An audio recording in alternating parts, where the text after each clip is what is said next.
Hello guys, good morning. तो आपको पता होगा अपने चैनल पे राजस्थान जीके के जो प्रीवियस ईयर क्वेश्चंस हैं वो करवाए जा रहे हैं। आरएसएमएसएसबी बोर्ड द्वारा जितने भी एग्जाम हुए हैं अब से 2015 से लेके अब तक उनके सारे एग्जाम में जो भी राजस्थान जीके के सवाल आए हुए हैं वो मैं आपको इस सीरीज के अंदर करवाती हूँ, ठीक है। और ये इसी वजह से करवाए जा रहे हैं कि आप लोग अगर कोई टॉपिक पढ़ भी रहे हो तो आपको ये पता हो कि वहाँ से कैसे सवाल आते हैं और आप कर भी पा रहे हो या नहीं कर पा रहे तो फिर क्या मतलब है ऐसी पढ़ाई का, है ना। तो कहने का मतलब ये, और बाकी आप सवाल देखोगे ना तो आपको ये चीज़ें रिकॉल भी होती हैं कि अच्छा मैंने ऐसा कुछ पढ़ा था, ये वाला ऑप्शन ठीक लग रहा है, समझ रहे हो। अगर आप 2 ऑप्शन तक भी पहुंच पा रहे हो ना एक बार राजस्थान जीके पढ़ के तो ये बहुत अच्छी बात है। अगर कॉन्फिडेंस लो करने की जरूरत नहीं है, बाकी अच्छा हो जाएगा। और ये जब पेपर सारे करवा दूंगी ना तो आप मतलब ये मान के चलो हर पेपर में कम से कम 50-40 सवाल तो है। ये तो सोचो जब 75 पेपर पूरे कंप्लीट करवा दूंगी तब कितने सारे क्वेश्चंस हो जाएंगे आपके पास में राजस्थान जीके। आई थिंक इसके अलावा आपको राजस्थान जीके के सवाल कहीं से देखने की जरूरत नहीं है, क्योंकि जितनी भी बुक्स होती है ना मोस्टली क्या होते हैं, जो रिपीटेड सवाल होते हैं, जो इंपॉर्टेंट सवाल होते हैं, जो वापस से पूछे जा सकते हैं एग्जाम में, वही करवाते हैं ना। तो आपको बेस्ट है ना, इससे बेस्ट सीरीज क्या होगी। आप ये वाली सीरीज उन लोगों के साथ में भी ये वीडियो शेयर कर सकते हो जो राजस्थान जीके पढ़ते हो, जिनकी राजस्थान जीके वीक है या जिनको राजस्थान जीके पढ़ना बोर लगता है, चाहे वो किसी भी एग्जाम के लिए तैयारी करें हो। देखो राजस्थान जीके सबके लिए सेम होती है, तो मैं तो ये बोलूँगी आपको ये अच्छे से पढ़ाई करनी चाहिए, ठीक है। अब इसके आगे देखते हैं। तो आज हम लोग जो पेपर देखने वाले हैं वो कनिष्ठ अभियंता विद्युत डिप्लोमा धारक संयुक्त सीधी भर्ती परीक्षा हुई थी ये 2020 में, 29 नवंबर 2020 में, है ना। अपन लोग ये वाला पेपर देखने वाले हैं। तो इसके अंदर एक सेकेंड देखो, क्वेश्चन नंबर 1 है। और हाँ, कुछ बच्चे पूछ रहे थे, कुछ तो नहीं, एक ही बच्चा पूछ रहा था कि अगर पेपर मतलब कौन से लैंग्वेज में होता है। तो जिस तरह से पेपर आता है दोनों लैंग्वेज में होता है, इंग्लिश में भी और हिंदी में भी आता है। अगर कोई बच्चा इंग्लिश मीडियम से है तो टेंशन लेने वाली कोई बात नहीं है। आप लोग इंग्लिश वाले सवाल को रीड आउट करके भी पेपर अटैम्प्ट कर सकते हो, ठीक है। तो आपको तैयारी करनी चाहिए। क्वेश्चन नंबर 1 है, मरु विकास कार्यक्रम का वित्त पोषण होता है। तो इसके अंदर ऑप्शन दे रखे हैं 100% राजस्थान सरकार द्वारा, 100% भारत सरकार द्वारा, 75% केंद्र सरकार व 25% राजस्थान सरकार द्वारा, या फिर 50-50 के अनुपात में दोनों सरकारों द्वारा। तो इसमें ध्यान रखना ऑप्शन सी करेक्ट है कि 75% केंद्र सरकार व 25% राजस्थान सरकार का योगदान होता है। क्वेश्चन नंबर 2 है, राजस्थान में खस घास जो है वो उत्पादित जिले हैं, जो खसखस घास है वो कहाँ कहाँ पे मिलती है। तो ये आपको मिलती है टोंक, सवाई माधोपुर तथा भरतपुर में। इसके अलावा क्वेश्चन नंबर 3 है, राजस्थान के निम्नलिखित जिलों को पूर्व से पश्चिम की और सही क्रम में व्यवस्थित करें। आपको पूर्व से पश्चिम, तो सबसे पहले तो आपको दिशाओं का ज्ञान होना चाहिए। देखो ऊपर की तरफ उत्तर होता है, नीचे की तरफ दक्षिण होता है ना, इधर पूर्व होता है और इधर से इधर पश्चिम होता है। तो आपको पूर्व से पश्चिम की तरफ पूछा है कि कौन सा ऑर्डर होगा। तो इसके अंदर ऑप्शन 1 करेक्ट हो जाएगा कि पहले बूंदी है, उसके बाद में अजमेर होगा, उसके बाद में पालीर, उसके बाद में बाड़मेर, ठीक है। यही ऑप्शन करेक्ट है। क्वेश्चन नंबर 4, मगरा, पूगल और सोनाड़ी निम्न में से किसकी कुछ नस्लें हैं। आपको ये बताना है ये नस्लें किसकी होती है। तो ये नस्लें भेड़ की होती हैं। और आपने देखा होगा, अगर ये आप लोग सीरीज़ फॉलो कर रहे हो और नहीं कर रहे हो तो ज़्यादा लंबी वीडियोस नहीं है, मुश्किल से 10-15 मिनट की है और 10-15 मिनट में एक एक पेपर में आपको अच्छे से कवर करवा देती हूँ।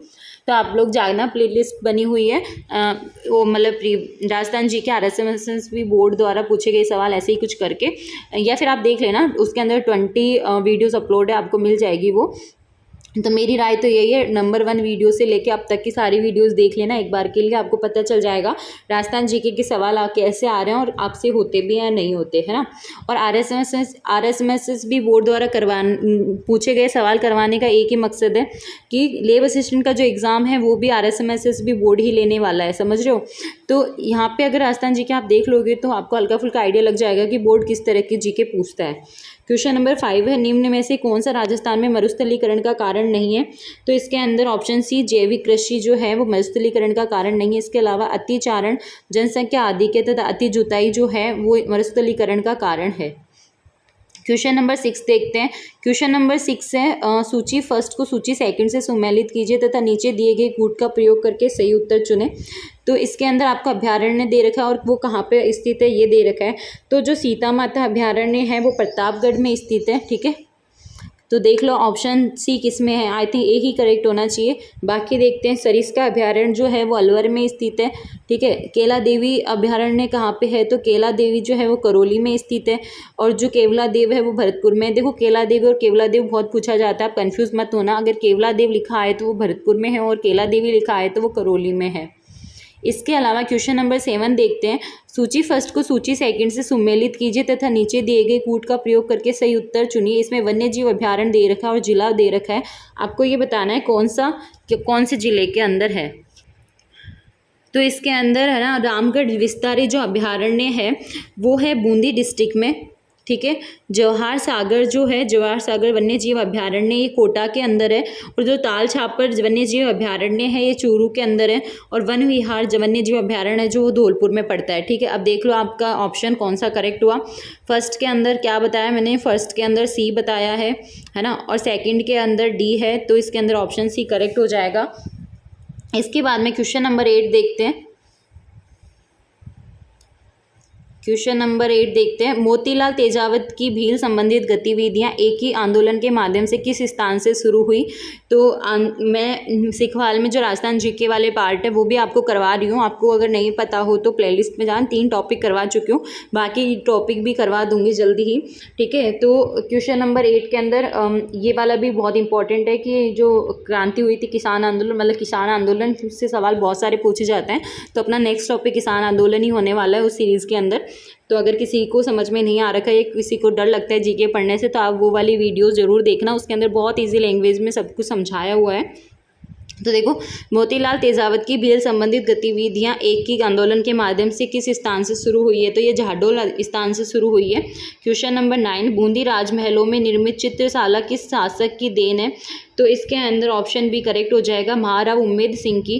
क्वेश्चन नंबर 10, केसरी सिंह बारट ने मेवाड़ महाराणा को 13 सोरठे किस भाषा में लिखकर भेजे थे, तो केसरी सिंह बारट ने जो मेवाड़ महाराणा को 13 सोरठे भेजे थे ना, वो कौन सी लैंग्वेज में भेजे थे, तो वो डिंगल भाषा के अंदर भेजे गए थे। क्वेश्चन नंबर 11 है, निरंजनी संप्रदाय के संस्थापक कौन थे, तो निरंजनी जो संप्रदाय है उसके जो संस्थापक है वो संत हरिदास जी थे।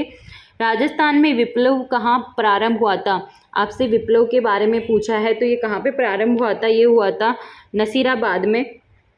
इसके अलावा क्वेश्चन नंबर 13 देखते हैं। क्वेश्चन नंबर 13 है, उदयपुर स्थित एकलिंग जी मंदिर का निर्माण किस महाराणा के समय हुआ था, तो आपको पता होगा एकलिंग जी का जो मंदिर है वो उदयपुर में है। बहुत बार ये भी पूछा गया है कि ये वाला मंदिर कहाँ पर है, तो सवाल कैसे भी पूछा जा सकता है। इसकी स्थापना हुई थी बप्पा रावल के टाइम पे। किस बीकानेर नरेश ने मुगल सम्राट अकबर की अधीनता स्वीकार की, तो कौन से सम्राट थे जिन्होंने अधीनता स्वीकार की थी, वो थे राव कल्याणमल।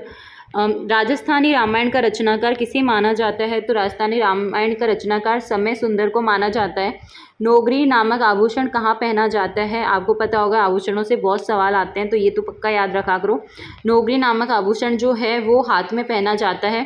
क्वेश्चन नंबर 17, 14 फरवरी 1948 को भारत सरकार ने भरतपुर प्रशासन पर अधिकार करके भरतपुर राज्य का प्रशासक किसको नियुक्त किया था, तो इसके अंदर ऑप्शन डी करेक्ट हो जाएगा, एस.एन. सप्रू को नियुक्त किया था। ओके। क्वेश्चन नंबर 18 है, निम्न में से कौन सा फसली प्रारूप राजस्थान के दक्षिणी पूर्वी आर्द्र मैदानी कृषि जलवायु प्रदेश में पाया जाता है, तो ऑप्शन डी चावल, गेहूं तथा सोयाबीन, ठीक है। क्वेश्चन नंबर 19, राजस्थान में जून माह में न्यूनतम वायुदाब किस जिले में संभावित है वह है, तो क्वेश्चन नंबर 19 के अंदर ऑप्शन सी करेक्ट हो जाएगा कि जून माह में जो न्यूनतम वायुदाब है वो जैसलमेर जिले में संभावित है। क्वेश्चन नंबर 20, राजस्थान में निम्नलिखित में से कौन से जिले पारिस्थितिकीय समस्या सेम से भीषणतम प्रभावित है, तो इसके अंदर ऑप्शन सी करेक्ट हो जाएगा, जो श्रीगंगानगर और हनुमानगढ़ जिले हैं वो सेम की भीषणतम मतलब सेम की प्रॉब्लम से प्रभावित है। क्वेश्चन नंबर 21, हवाई अड्डा दे रखा है और आपको शहर का नाम पूछा है ना, और ये पूछा गया है कि कौन सा सुमेलित नहीं है, तो नहीं और सही वाले पे ध्यान देना कि आपसे क्या पूछा है, तो इसमें नहीं पूछा है, तो इसके अंदर ऑप्शन सी करेक्ट हो जाएगा, क्योंकि जो सूरतगढ़ हवाई अड्डा है ना वो जोधपुर में नहीं है जबकि श्रीगंगानगर में है। तो और महाराणा प्रताप हवाई अड्डा उदयपुर में है, नाल हवाई अड्डा बीकानेर में है तथा कोटा हवाई अड्डा कोटा में है, ठीक है। क्वेश्चन नंबर 22, 1857 की क्रांति के समय मेजर स्पॉटिस वुड तथा कर्नल न्यूबारी की हत्या किस छावनी में की गई थी? तो इसके अंदर ऑप्शन सी करेक्ट हो जाएगा, नसीराबाद छावनी में। क्वेश्चन नंबर 23, निम्नलिखित संस्कृति में से किसे बनास संस्कृति के नाम से भी जाना जाता है? तो बनास संस्कृति के नाम से आहट संस्कृति को जाना जाता है। क्वेश्चन नंबर 24, महाराणा सांगा के मृत शरीर का दाह संस्कार किस स्थान पर किया गया था? तो इसके अंदर ऑप्शन ए करेक्ट हो जाएगा कि मांडलगढ़ के अंदर महाराणा सांगा के मृत शरीर का दाह संस्कार किया गया था। 1857 की क्रांति के समय कोटा में प्रमुख नेता जयदयाल तथा मेहराब खां थे, क्रमशः कहाँ के निवासी थे? तो देखो बच्चों, ये वाला सवाल ना डिलीट हुआ था। डिलीट क्यों हुआ था उसके पीछे भी मैं आपको रीज़न बता देती हूँ, क्योंकि ये जो पूछा है ना इन्होंने कि जयदयाल कहाँ के थे, तो ये जयदयाल तो थे मथुरा के, है ना। तो चलो अपन लोग सोचेंगे अच्छा ठीक है, जयदयाल मथुरा यहाँ पे मिल गया, है ना। बट ये जो मेहराब खां थे ना, ये थे कोटा के, और ऐसा कोई सा भी ऑप्शन नहीं जिसके अंदर मथुरा और कोटा साथ में दे रखा है, इसी वजह से इस सवाल को डिलीट करना पड़ा था। ओके। 1818 में राजपूत राज्यों से संध्या करने का उत्तरदायित्व ब्रिटिश कंपनी ने किसे सौंपा था? तो इसके अंदर मेटकाफ को सौंपा था। आगे देखते हैं क्वेश्चन नंबर 27, राजस्थान में सामेला शब्द किस अवसर पर प्रयुक्त होता है? तो ये मैंने पहले भी बताया है, क्योंकि सवाल बहुत सारे रिपीट होते हैं। ये मैं आपको इसलिए बता रही हूँ क्योंकि ये आई थिंक 21 नंबर वाला पेपर देख रहे हैं, 20 ऑलरेडी करवा चुकी हूँ, तो आप उनको देखोगे तो आपको लगेगा कि हाँ बहुत सारे रिपीटेड होते हैं, मैम झूठ नहीं बोल रहे हैं। तो राजस्थान में सामेला शब्द किस अवसर पर प्रयुक्त होता है? तो सामेला शब्द जो है वो विवाह के समय पर प्रयुक्त होता है। किस लोकनायक के मेले को सांप्रदायिक सद्भावना का प्रतीक माना जाता है? तो सांप्रदायिक सद्भावना का प्रतीक जो है वो रामदेव जी को माना जाता है। लांगुरिया नृत्य किस मेला का मुख्य आकर्षण है? तो लांगुरिया जो नृत्य है वो केला देवी माता के मेले में किया जाता है। केला देवी का मंदिर कहाँ है? करौली में। महाराणा कुंभा के शासनकाल में चित्तौड़ का वास्तुकार कौन था? तो चित्तौड़ के जो वास्तुकार थे वो मंडन थे। क्वेश्चन नंबर 31, राजस्थान के एकीकरण पूर्व राजस्थान में कितने रियासतें और ठिकाने थे? तो इसके अंदर 19 रियासतें तथा 3 ठिकाने थे। एकीकरण वाला टॉपिक भी मैं आपको करवाने वाली हूँ, बहुत जल्दी करवा दूंगी। एक तो क्या है ना, बहुत सारा सीरीज चल रही है, तो मेरे से जितना होता है मैं मैक्सिमम टाइम आप लोगों को देती हूँ, बट मेरी भी तो खुद की पर्सनल लाइफ है ना, मुझे भी बहुत सारे काम होते हैं। अब देखो क्वेश्चन नंबर 32, निम्नलिखित में से कौन सा समूह राजस्थान की पर्वत चोटियों का उनकी ऊंचाई के अनुसार सही अवरोही क्रम है? अवरोही क्रम पूछा है आपसे, इसके अंदर ऑप्शन भी करेक्ट हो जाएगा। क्वेश्चन नंबर 33, राजस्थान में त्रिकाल का संबंध, जो त्रिकाल का संबंध है वो किससे है? तो 33 के अंदर ऑप्शन भी करेक्ट हो जाएगा, अनाज जल एवं चारा से। क्वेश्चन नंबर 34, राजस्थान के किस प्रदेश में अल्फीसोल समूह की मृदा मिलती है? अल्फीसोल मृदा कहाँ पे मिलती है? तो अल्फीसोल मृदा जो है जयपुर, अलवर और दौसा में मिलती है।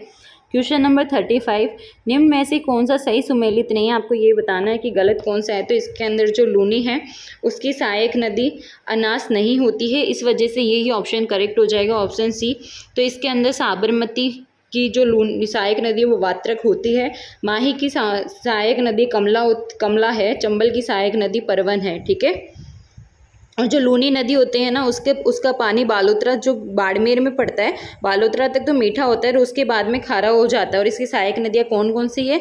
लीलड़ी, सूकड़ी, बाड़ी, मीठड़ी, जोजरी, जवाई, सगाई आदि। ठीक है, ये सब इसकी सहायक नदियाँ हैं। अनास इसकी सहायक नदी नहीं होती है।